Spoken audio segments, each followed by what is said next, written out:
안녕하세요. 공감 박사 TV의 조길남 교사입니다. 이제 좀 친근해지셨죠? 오늘 제가 대한민국 그 미술제 대표적인 화랑미술제 다녀왔어요. 화랑미술제와 키아프하고 두 개가 우리 대한민국 미술제 양대 산맥이죠. 저 미술을 굉장히 좋아하거든요. 사실은 안 좋아하는 게 없죠. 왜냐? 교사라서 그래요. 우리 반 아이들이 뭐가 나올 줄, 무엇이 될 줄 모르잖아요. 근데 그 한 수다를 하지 못하면 아이들한테 좀 약간 좀 쪽팔린다 그래야 되나?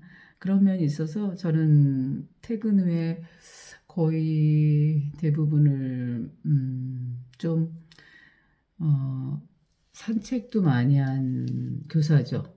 왜냐하면 교사가 자연을 모르면, 자연의 변화를 모르면 우리 아이들 운동장 데리고 나가서 그 수업하는데 그 열정을 쏟을 수가 없고 좀 미안한 일이 생겨요. 그래서 저는 이제 아이들 보내놓고 난 다음에 사실은 운동장을 제 스스로 이렇게 산책을 해보지요. 그리고 우리 아이들이 내일은 어떤 수업 재료를 가지고서 같이 즐거운 수업을 할 수 있을 것인가 그런 부분들을 이제 미리 수업 연구가 저는 사실은 야외에서 이제 다 이루어졌었던 거죠.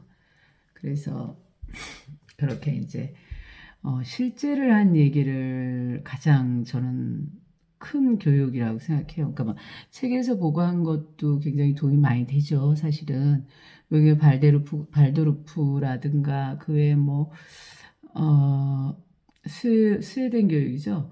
여러 가지 그 유럽 교육 공부도 많이 했어요.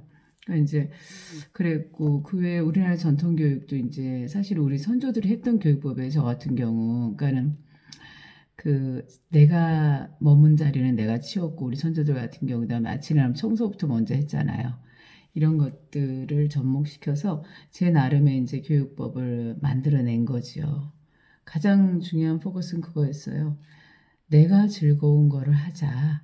그리고 또한 아이들도 즐거운 걸 하게 해야 된다. 그게 공평하잖아요. 교사도 즐거워야 되고 내 아이들, 나와 함께 하는 아이들은 나에겐 천사거든요. 나에게 천사로운 아이들한테 정말 좋은 것을 주는 거는 어떤 것일까? 매일 생각했어요. 그 아이들을 보내고 나서도. 그리고 헤어질 땐 정말 정을 끊어주기 위해서, 새로운 선생님 만났을 때는 어떻게 해야 된다. 이런 이야기도 많이 해줬죠. 왜냐면, 음, 헤어짐은 만남을 잉태하고 있고, 만남은 또 다른 그 헤어짐을 우리가 예비하고 만나는 거잖아요. 저랑 살 때는 이렇지만 또 다른 선생님 만났을 때 적응 못하게 가르치는 거는 진정한 교사가 아닌 거죠. 제가 6년을 다 할 수는 없으니까 일단은 고학년은 고학년에 맞게 저학년, 중학년 골고루 저는 수업을 했고 미술 교사도 제가 자청해서 많이 했어요. 워낙 좋아하기 때문에 그리고 체육 교사도 또 체육도 많이 좋아해요. 그리고 음악도 많이 좋아하고요. 이렇게 다재다능할 수밖에 없는 게 교사 직업이거든요. 좀 지난 시간에 이어서 운동장 수업에서 이제 슬기로운 생활 사실은 이야기를 그 수업한 얘기를 해드렸지만 그것은 아이들의 입장에서는 슬기로운만이 아니에요. 아이들은 종합적인 그런 수업이 되어지는 거예요. 슬기로운 우리 마을 만들기를 했지만 우리 마을을 만들면서도 거기에는 도덕이 들어가 있고요. 그 다음에 거기에는 사회도 들어가 있죠.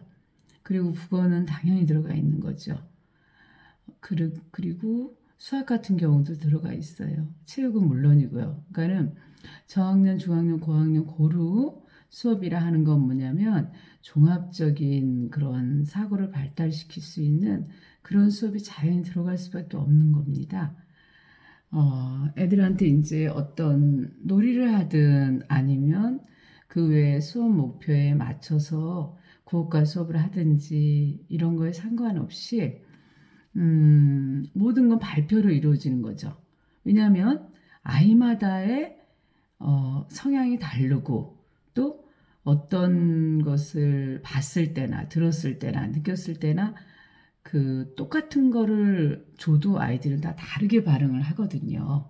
그래서 아이들 이야기를 들어주는 것은 수업의 가장 기본이 되는 그런 요소입니다. 교육의 삶 주체가 교사, 학생, 학부모지요.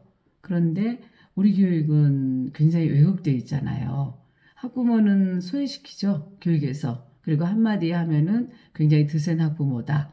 이렇게 좀 소위 찍힌다고 말을 하는데, 저는 뭐 워낙 찍혀가지고 교사로도 찍혔고, 그리고 뭐 엄마로서도 찍혔고, 뭐 여러 가지 뭐 그러니까 왕따를 사랑했어요, 한마디로. 그렇지 않으면은 이걸 해 나갈 수가 없으니까 내 삶을 사랑하는 그런 교사였던 거예요. 그렇기 때문에 진정으로 아이들을 사랑하는 법을 아는 교사였다고 자부합니다.